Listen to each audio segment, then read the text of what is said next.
Hello friends, स्वागत है आप सभी का आपके अपने YouTube channel GK Prince academy पर।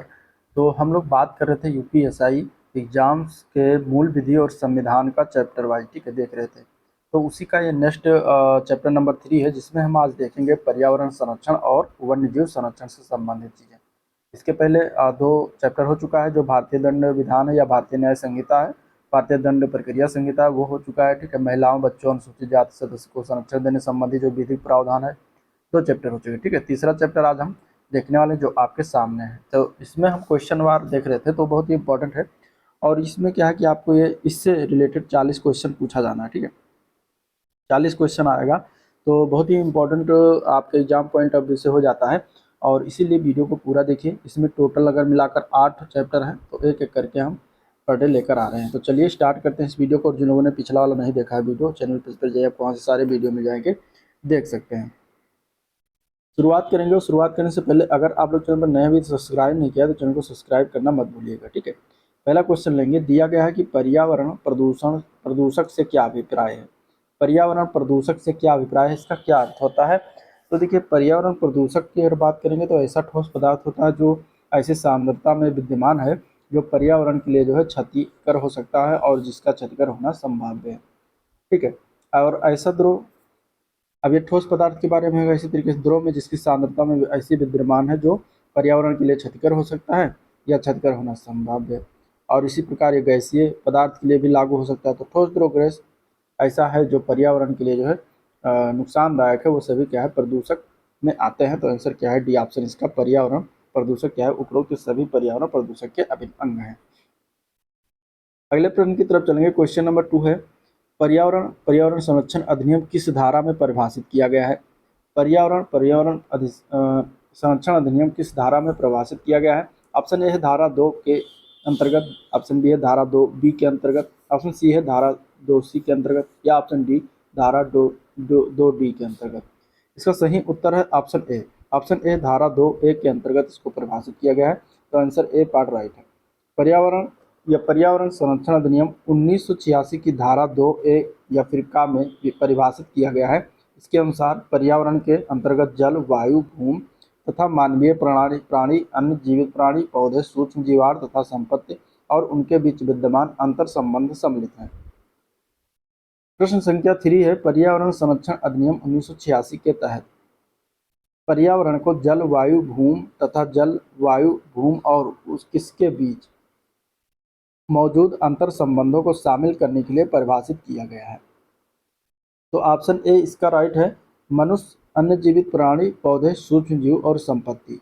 ए पार्ट इसका करेक्ट हो जाएगा। 2021 के पेपर में पूछा गया यूपीएसआई में क्वेश्चन है। पर्यावरण संरक्षण अधिनियम 1986 की धारा 2 का के अनुसार पर्यावरण को जल, वायु, भूमि तथा जल, वायु, भूमि और मनुष्य, अन्य जीवित प्राणी, पौधे, सूक्ष्म जीव, संपत्ति के बीच मौजूद अंतर संबंधों को शामिल करने के लिए परिभाषित किया गया है। अगला प्रश्न है, पर्यावरण प्रदूषण से क्या अभिप्राय है। ये भी यूपीएसआई के मेन पेपर में पूछा गया क्वेश्चन था, 2014 में पूछा गया क्वेश्चन है।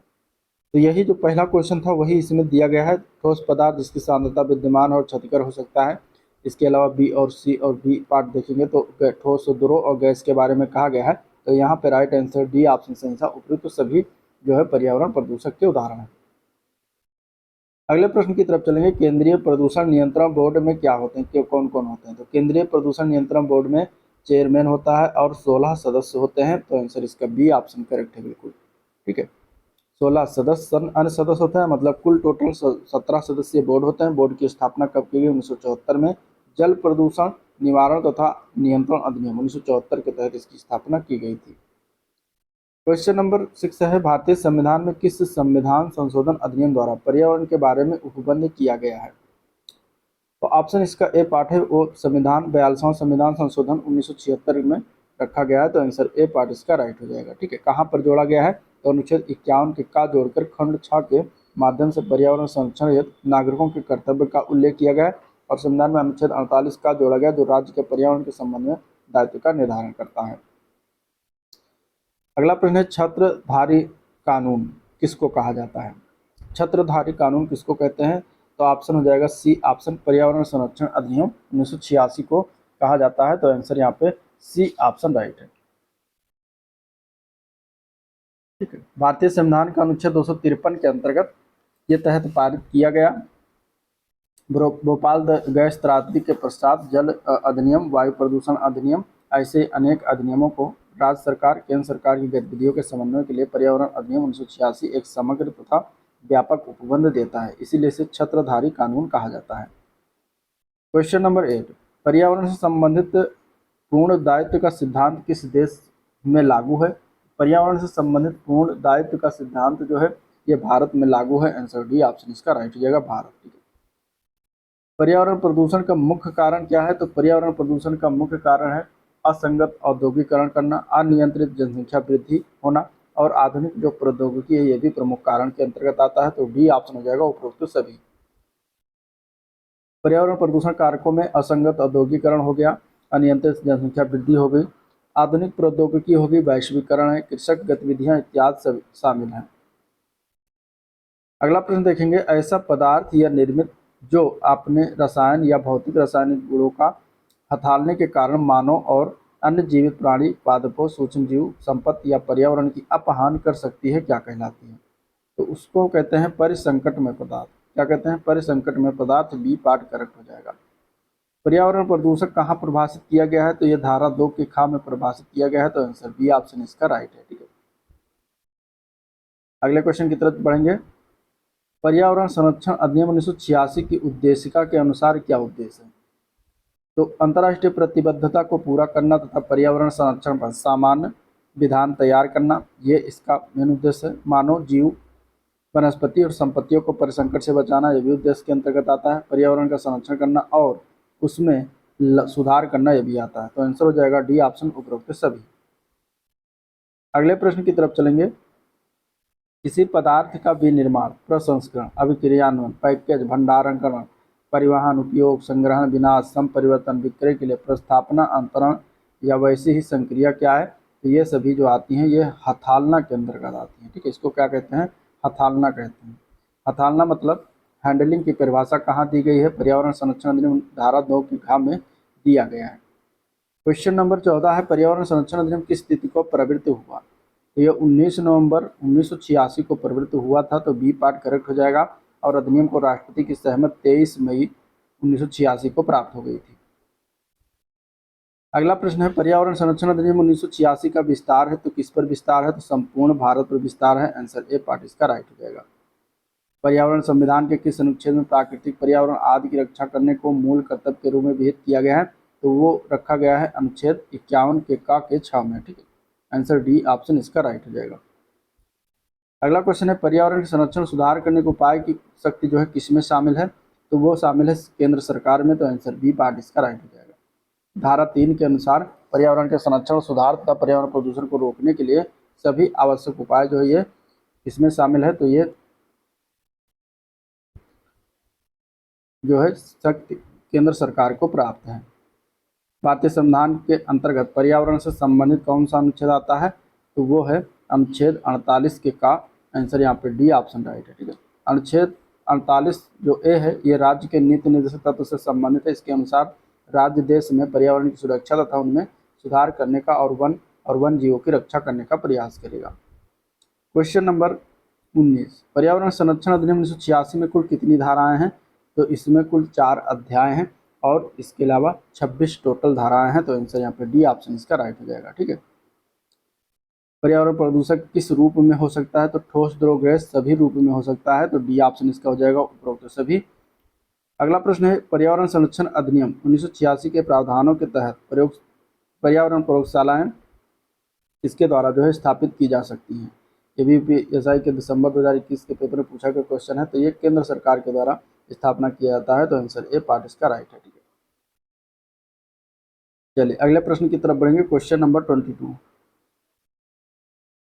कोई पर्यावरण संरक्षण के उपबंधों के या इसके अधीन बनाए गए नियमों या निकाले गए आदेशों या दिए गए निर्देशों में से किसी का पालन करने में असफल रहेगा या फिर उल्लंघन करेगा, तो वो ऐसी प्रत्येक असफलता या उल्लंघन के संबंध में कितने साल तक का उसे दंडनीय जो है दिया जाएगा? तो यहाँ पे अगर हम देखें तो उसके लिए 5 वर्ष तक का कारावास और 1 लाख रुपए तक का जुर्माना या फिर दोनों दिया जा सकता है, ये प्रावधान है। तो आंसर सी ऑप्शन इसका राइट हो जाएगा। ये किस अधिनियम के किस धारा के अंतर्गत है? तो धारा 15 के अंतर्गत जो है ये दंड दिया जाएगा। अगला प्रश्न है, पर्यावरण संरक्षण अधिनियम 1986 के तहत निम्नलिखित में से बताना कंपनियों द्वारा किए गए अपराधों के लिए कंपनी के व्यवसाय के संचालन के लिए सीधे रूप से प्रभारी और जिम्मेदार व्यक्तियों को किस धारा के प्रावधानों के तहत दोषी माना जाता है? तो वो है धारा 16 में इसका वर्णन किया गया है। आंसर यहाँ पे बी ऑप्शन इसका राइट हो जाएगा। ठीक है, चलिए अगले प्रश्न की तरफ बढ़ेंगे। पर्यावरण संरक्षण अधिनियम 1986 किस घोषणा के परिप्रेक्ष्य में जो है पारित किया गया था? तो वो ये घोषणा जब आई थी तब उस समय स्टॉकहोम घोषणा के तहत जो है इसको पारित किया गया था। तो स्टॉकहोम इसका राइट आंसर हो जाएगा। ए पार्ट करेक्ट है। ठीक है, जून 1972 में स्टॉकहोम में आयोजित हुआ था संयुक्त राष्ट्र संघ के मानवीय पर्यावरण पर सम्मेलन में पर्यावरण संरक्षण हेतु जो है अनेक निश्चय किए गए और भारत इस सम्मेलन में शामिल हुआ था। तथा सम्मेलन में हुए विनिश्चयों के प्रति अपनी प्रतिबद्धता को यथार्थ रूप से देने के लिए केंद्र सरकार के द्वारा पर्यावरण अधिनियम 1986 पारित किया गया था। तो स्टॉकहोम याद रखिएगा। नेक्स्ट क्वेश्चन, पर्यावरण संरक्षण अधिनियम 1986 कब अधिनियमित हुआ था? तो ये अधिनियमित हुआ था, ठीक है, इसका आंसर क्या हो जाएगा? ए पार्ट 13 मई 1986 को अधिनियमित हुआ था। तो आंसर इसका हो जाएगा ए पार्ट करेक्ट। नेक्स्ट क्वेश्चन है, पर्यावरण संरक्षण अधिनियम 1986 में केंद्र सरकार की साधारण शक्तियों का उल्लेख किन धाराओं में किया गया है? ये किया गया धारा 3 से लेकर धारा 6 तक। तो आंसर यहाँ पे सी ऑप्शन इसका राइट है। नेक्स्ट क्वेश्चन देखते हैं, पर्यावरण प्रयोगशालाओं को स्थापित करने की शक्ति जो है किसे प्राप्त है? इसमें केंद्र सरकार को प्राप्त है। आंसर ए पार्ट इसका राइट हो जाएगा। अपराधों की संज्ञान किस धारा में अंतर्गत वर्णित है? तो यह धारा 19 में आता है। आंसर बी ऑप्शन इसका राइट हो जाएगा। ठीक है, किसी व्यक्ति के पूर्ण दायित्व में सफल न केवल प्रदूषण के पीड़ितों की क्षतिपूर्ति शामिल है बल्कि पर्यावरण क्षति को पुनः ठीक करने की लागत भी शामिल है। इस सिद्धांत को क्या कहा जाता है? तो इस सिद्धांत को कहते हैं प्रदूषक द्वारा भुगतान सिद्धांत। ठीक है, पॉल्यूटर पेज सिद्धांत कहते हैं। आंसर यहाँ पे ए पार्ट इसका राइट हो जाएगा। चलिए नेक्स्ट क्वेश्चन की तरफ चलेंगे। जल प्रदूषण निवारण तथा नियंत्रक अधिनियम 1974 कब अधिनियमित हुआ था? इसका आंसर है बी पार्ट 23 मार्च 1974 को अधिनियमित किया गया था। आंसर बी ऑप्शन राइट हो जाएगा। जल प्रदूषण निवारण अधिनियम 1974 में कुल कितने अध्याय हैं या धाराएं हैं? तो टोटल इसमें 8 धाराएं और 8 अध्याय हैं और 64 धाराएं हैं। ठीक है, और पर्यावरण संरक्षण में 4 अध्याय हैं और कितनी धाराएं हैं? 26 धाराएं हैं। तो ये याद रखिएगा। अगला प्रश्न, जल प्रदूषण निवारण अधिनियम 1974 में प्रदूषण को किस धारा में परिभाषित किया गया है? तो धारा 2 के अंगा में परिभाषित किया गया है। तो आंसर बी ऑप्शन इसका राइट हो जाएगा। जल प्रदूषण अधिनियम 1974 में परिभाषित सरिता में क्या क्या शामिल है? तो नदी शामिल है, भूमिगत जल शामिल है, कुलिया शामिल है। तो उपयुक्त सभी हो जाएगा। डी ऑप्शन इसका राइट है। कौन कौन सी चीज़ें शामिल हैं तो उसको देख लेते हैं। तो नदी हो गया, कुलिया मतलब चाहे बहती हो या उस समय सूखी हो, अंतर्देशीय जल हो गया, भूमिगत जल हो गया, समुद्र और ज्वारीय जल यथास्थिति उस विस्तार तक उस बिंदु तक जो राज्य सरकार राजपत्र में सूचना द्वारा इसका निर्दिष्ट करता हो, ये सभी चीज़ें शामिल हैं। क्वेश्चन नंबर 34, राज्य प्रदूषण नियंत्रण बोर्ड का गठन जल प्रदूषण अधिनियम 1974 की कौन सी धारा के अंतर्गत निर्धारित हुआ है? तो इसका आंसर क्या हो जाएगा? तो इसका आंसर हो जाएगा सी पार्ट, ये धारा 4 के अंतर्गत जो है निर्धारित हुआ है। ठीक है, धारा 3 में केंद्रीय प्रदूषण नियंत्रण बोर्ड के गठन से संबंधित, धारा 7 सदस्यों द्वारा स्थानों की रिक्ति से संबंधित, धारा 6 सदस्यों की निहत्ताओं से संबंधित है। ठीक है, अगला क्वेश्चन है, जल प्रदूषण अधिनियम 1974 की कौन सी धारा केंद्रीय बोर्ड के गठन से संबंधित है? तो वो है धारा 3। आंसर बी ऑप्शन इसका करेक्ट हो जाएगा। और धारा 5 में सदस्यों की सेवा से निबंधन की शर्तें हैं, धारा 8 में बोर्ड के अधिवेशन और धारा 9 में समितियों का गठन है, धारा 4 जो है राज्य बोर्डों के गठन से संबंधित है। क्वेश्चन नंबर 36 है, केंद्रीय प्रदूषण नियंत्रण बोर्ड का गठन जल अधिनियम 1974 की कौन सी धारा के अंतर्गत किया गया था? तो ये किया गया धारा 3 के अंतर्गत। आंसर यहाँ पे डी ऑप्शन इसका राइट हो जाएगा। ठीक है, जल प्रदूषण अधिनियम 1974 के अनुसार बोर्ड का अधिवेशन कब होगा? तो ये प्रत्येक तिमाही में कम से कम एक बार होना अनिवार्य है। तो आंसर ए पार्ट इसका राइट हो जाएगा। ठीक है, और ये धारा 8 में इसका वर्णन किया गया है। संयुक्त प्रदूषण नियंत्रण बोर्ड का गठन जल प्रदूषण अधिनियम 1974 की कौन सी धारा के अंतर्गत निर्धारित किया गया है? तो ये धारा 13 के अंतर्गत निर्धारित हुआ है। आंसर बी ऑप्शन इसका राइट है, धारा 13। ठीक है, धारा 14 में क्या है? तो धारा 14 में संयुक्त बोर्ड की संरचना के बारे में दिया गया है। धारा 16 में क्या है? तो केंद्रीय प्रदूषण नियंत्रण बोर्ड के कार्य दिए गए हैं। धारा 17 में क्या है, राज्य प्रदूषण नियंत्रण बोर्ड के कार्य के बारे में प्रावधान है। राज्य प्रदूषण नियंत्रण बोर्ड को जल प्रदूषण नियंत्रण अधिनियम 1974 की कौन सी धारा के तहत कार्यों को करने के लिए सूचना प्रदान करने की शक्ति प्रदान किया गया है, तो वो है धारा 20। आंसर क्या हो जाएगा, डी ऑप्शन इसका राइट हो जाएगा। जब कार्यों है तो सूचना की बात करेगा तो धारा 20 आ जाएगा। धारा 21 में क्या है, बहिस्त्रावों के नमूने लेने की शक्ति और उसके संबंध में अनुसरित की जाने वाली प्रक्रिया शामिल है। धारा 30 में काकपीय संक्रमण को क्रियान्वित करने की राज्य बोर्ड की शक्ति शामिल है। अगला क्वेश्चन है, जल प्रदूषण अधिनियम 1974 के किस उपबंध का उल्लंघन करने पर कितने माह तक के कारावास का प्रावधान है, 3 माह तक के कारावास का प्रावधान है। ठीक है, 3 माह तक का हो या फिर जुर्माना अगर दिया 10,000 रुपये तक का जुर्माना भी हो सकेगा, या फिर दोनों से दंडनीय अपराध है, दोनों दिया जा सकता है। जल अधिनियम 1974 की कौन सी धारा कंपनियों के द्वारा किए गए अपराध से संबंधित है, तो वो है धारा 47। आंसर ए पार्ट इसका राइट हो जाएगा, धारा 47 उससे संबंधित है। अगले प्रश्न की तरफ बढ़ेंगे, जल प्रदूषण निवारण अधिनियम 1974 के अधीन दंडनीय किसी अपराध पर विचार कौन करेगा, तो वो करता है महानगर मजिस्ट्रेट कर सकता है, प्रथम वर्ग का न्यायिक मजिस्ट्रेट, ये दोनों कर सकते हैं।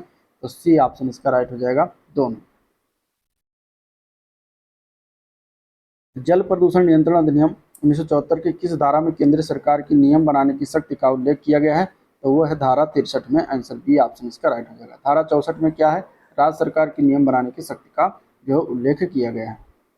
वन्य जीव संरक्षण अधिनियम 1972 कब से लागू है, तो ये संपूर्ण भारत पर लागू है। कहाँ पर लागू है, संपूर्ण भारत पर लागू है। ठीक है, अब प्रश्नकाल के समय अगर देखा जाए तो ये जम्मू कश्मीर के सिवा संपूर्ण भारत पर लागू था, लेकिन 31 अक्टूबर 2019 से जम्मू कश्मीर में भी लागू हो गया। वन्य जीव संरक्षण अधिनियम की किस धारा में प्राणी शब्द को परिभाषित किया गया है, तो धारा 2 के 1 में जो है परिभाषित किया गया है। आंसर बी ऑप्शन करेक्ट हो जाएगा। वन्य जीव संरक्षण अधिनियम 1972 आए, इसमें धारा 2(1) में प्राणी अथवा पशु को परिभाषित किया गया है। ठीक है, परिभाषा क्या है, प्राणी या पशु में स्तनधारी, पक्षी, रेंगने वाले जंतु, उभयचर जंतु, मछली, बिना रीढ़ वाले जंतु सम्मिलित होते हैं। इनमें उनके बच्चे और अंडे भी सम्मिलित हैं। प्राणी के अंतर्गत कौन कौन से आते हैं, तो स्तनी, अंडे, पक्षी, मत्स्य, सरीसृप, जलस्तरे सभी आते हैं। तो आंसर हो जाएगा डी ऑप्शन उपरोक्त सभी। ठीक है, नेक्स्ट क्वेश्चन, अगला प्रश्न, वन्य जीव संरक्षण अधिनियम की धारा 2 के अनुसार बंदी पशु का अर्थ अनुसूची 1, 2, 3, 4 में निर्दिष्ट कोई भी पशु है जो क्या है, तो जो क्या है तो वो जो पकड़ा गया है उसको कहा जाएगा। तो आंसर यहाँ पे ए पार्ट इसका राइट है, पकड़ा गया। ठीक है, निवास स्थान के अंतर्गत कौन कौन सी चीज़ें आती थी, निवास स्थान भूमि, जल, वनस्पत स्थल, जो किसी वन्य प्राणी का प्राकृतिक निवास है उसको कहते हैं निवास स्थान। आंसर यहाँ पे सी ऑप्शन इसका राइट हो जाएगा। ये धारा 2 के 15 में जो है इसकी परिभाषा दिया गया है। पशुधन किससे अभिप्रेत है, तो पशुधन मतलब कृषि के उपयोग आने वाले जो पशु होते हैं उनको पशुधन कहा जाता है। ठीक है, जैसे कि कौन कौन से हो गए, तो उसमें भैंस हो गया, सांड है, बैल, ऊँट, गाय, गधा, बकरी, भेड़, घोड़े, खच्चर, ठीक है, यौक, सुअर, बतख, कलहंस, मुर्गी, ये सभी और उनके बच्चे भी शामिल हैं पशुधन के अंतर्गत। वन्य जीव के अंतर्गत कौन कौन सी चीजें आते हैं, तो वन्य जीव भूमि वानस्पतिक प्राणी जो किसी प्राकृतिक वास का एक भाग है जिसके अंतर्गत ये आते हैं, और जलीय प्राणी जो किसी प्राकृतिक वास का एक भाग है ये भी आते हैं। ऐसे प्राणी जो केवल जंगलों में रहते हैं ये नहीं आता। तो आंसर हो जाएगा डी पार्ट, ए व बी दोनों आते हैं। ठीक है, वन्य जीव परिरक्षण निदेशक की नियुक्ति किसके द्वारा किया जाता है, तो ये केंद्र सरकार करती है। आंसर बी ऑप्शन इसका राइट है, जो कि धारा 3 में इसका प्रावधान है। निम्नलिखित में से कौन सी धारा 4 के अधीन, धारा 4 के अधीन राज्य सरकार द्वारा नियुक्त किया जा सकता है, तो उसमें मुख्य वन्य प्राणी अभिरक्षक, वन्य प्राणी अभिरक्षक, अवैतनिक वन्य जीव संरक्षक सभी आते हैं। तो आंसर डी ऑप्शन जाएगा उपरोक्त सभी। ठीक है, अब ये धारा 4 में कहा गया वन्य जीव संरक्षण अधिनियम जो 1972 है उसके धारा 4 में है, इसमें आपको कौन कौन से जो है राज्य सरकार नियुक्ति कर सकती है। उसमें वन्य जीव अभिरक्षक हो गया एक मुख्य वाला, और एक वन्य जीव अभिरक्षक हो जाएगा, एक अवैतनिक वन्य जीव अभिरक्षक होगा, और एक ऐसा अन्यतकारी जो कर्मचारी हो आवश्यक हो। क्वेश्चन नंबर 53, वन्य जीव संरक्षण अधिनियम 1972 की धारा 5A किससे संबंधित है, धारा 5A में राष्ट्रीय वन्य जीव बोर्ड के गठन का प्रावधान किया गया है। तो ये याद रखिएगा, आंसर बी ऑप्शन इसका राइट हो जाएगा। इस बोर्ड का अध्यक्ष कौन होता है, प्रधानमंत्री होता है। राष्ट्रीय वन्य जीव बोर्ड में संसद के कितने सदस्य होते हैं, तो संसद के 3 सदस्य होते हैं। ठीक है, संसद के कितने होते हैं, 3 सदस्य होते हैं। सी पार्ट करेक्ट हो जाएगा। ठीक है, जिनमें से 2 लोकसभा से होंगे और एक कहाँ से होंगे, राज्यसभा से होंगे। कहाँ पर इसका प्रावधान है, 5A में प्रावधान है। अगले क्वेश्चन की तरफ चलते हैं। क्वेश्चन नंबर 55 दिया गया है, अभ्यारण्यों के अंदर चरने की अनुमति वाले पशुधन के लिए संक्रामक रोगों के विरुद्ध टीकाकरण किसके तहत जो है निर्दिष्ट है? तो ये वन्य जीव संरक्षण अधिनियम 1972 की धारा 33A में बातें कही गई हैं। तो आंसर सी ऑप्शन इसका राइट हो जाएगा। ठीक है, वन्य जीव संरक्षण अधिनियम 1972 की धारा 38 का किससे संबंधित है? तो ये केंद्रीय चिड़ियाघर प्राधिकरण के गठन से संबंधित है। आंसर यहाँ पे डी ऑप्शन राइट हो जाएगा। इस प्राधिकरण में एक अध्यक्ष होता है, 10 अन्य सदस्य होते हैं जिनकी नियुक्ति केंद्रीय सरकार के द्वारा किया जाता है। किसके फलस्वरूप वन्यजीव संरक्षण संशोधन विधेयक 2013 बनाया गया था? तो ये CITES के फलस्वरूप बनाया गया था। तो आंसर क्या हो जाएगा? D option. CITES मतलब साइट्स जिसको कहते हैं, साइट्स के फलस्वरूप वन्यजीव संरक्षण विधेयक 2013 बनाया गया। और इस विधेयक में वन्यजीव के विभिन्न प्रजातियों के संरक्षण, उनके आवास स्थल के प्रबंधन और वन्यजीव के अंगों के व्यापार के नियमन और नियंत्रण के लिए जो है कानूनी ढांचे का प्रावधान। साइट्स लुप्त प्राय पौधे और जानवरों की रक्षा के लिए एक बहुपक्षीय संघ है जो 1 जुलाई 1975 से लागू है। ठीक है, तो ये था ओवरऑल वीडियो जिसको हम लोगों ने देखा, डिस्कस किया। अगर वीडियो पसंद आया तो लाइक करिए, चैनल को सब्सक्राइब नहीं किया अभी तो सब्सक्राइब कर लीजिएगा। ठीक है, अगला जो चैप्टर होगा वो होगा आपका मानवाधिकार संरक्षण, जनहित याचिका और महत्वपूर्ण न्याय निर्णय। तो उससे हम रिलेटेड क्वेश्चन देखेंगे। तो चलिए आज का वीडियो प्रिंट करते हैं, मिलते हैं नेक्स्ट वीडियो में, तब तक के लिए थैंक यू।